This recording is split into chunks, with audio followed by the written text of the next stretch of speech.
Hi everyone, this is module number 246 for the subject of strategic human resource management. And in this module, we will continue to talk about communication during change and what role communication can play when an organization is implementing or bringing any change. So HR departments are often called upon to develop a communication strategy because most of the times they are the change leaders or they are playing the role of change leaders. So communication plays a key role. However, Kreil et al.'s study in 2007, it recognized that most of the time HR professionals recognized a communication breakdown. How communication can facilitate and why it is important and at what factors it can influence during the change process, we will see that. So at the organizational level, communication can influence employees' perceptions of the validity of change. In other words, if your communication program is effective, it can influence employees' perceptions about the validity of the change, whether change is necessary, whether change is really required, and so on. Similarly, it can influence the level of resistance to change.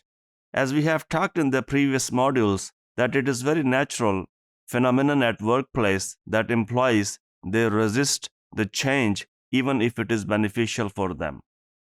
If the change program are effectively need to be managed, then eventually the communication is quite important. So effective change can influence or lower down the resistance of change. So employees' morale and retention rates, definitely employees' morale are down during the change process. They are uncertain about their jobs, security about their jobs, financial aspects and their growth, and what they have secured over the period of time. They may be thinking that they are going to lose that. Effective change communication program or effective change management strategies, well, if they are communicated very well, they can still boost the employees' morale, or in other words, the retention rate as well. The ability to challenge and question organizational norms and conventions.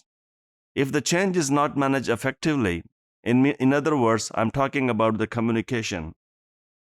If the communication is not managed effectively, employees can challenge and defy organizational norms, authorities in the organization, and so on. Now we were talking about the organizational level. Now let's look at the individual level, how the change can influence employees and their perceptions. So personal acceptance of the need for change.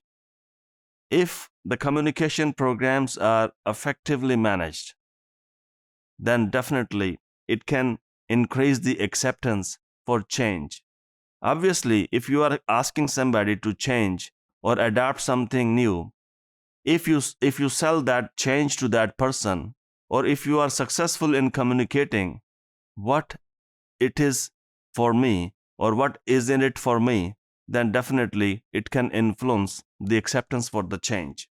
So understanding of how the change will impact on himself or herself, the speed and success with which individuals progress through the coping cycle.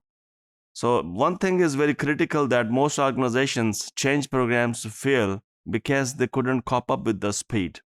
The change process becomes so slow that eventually people give up and people don't understand where they are, what they want, and what they want to achieve. To keep the change program with the right pace and to make sure that the change is managed effectively, that you complete or you achieve the objectives of the change program, then making sure that it keep it with the space required or it keep it with the change speed required is very important. If the change programs and the communication is managed very well, it is very likely that the speed would be up to the mark and organization can achieve its objectives. Thank you.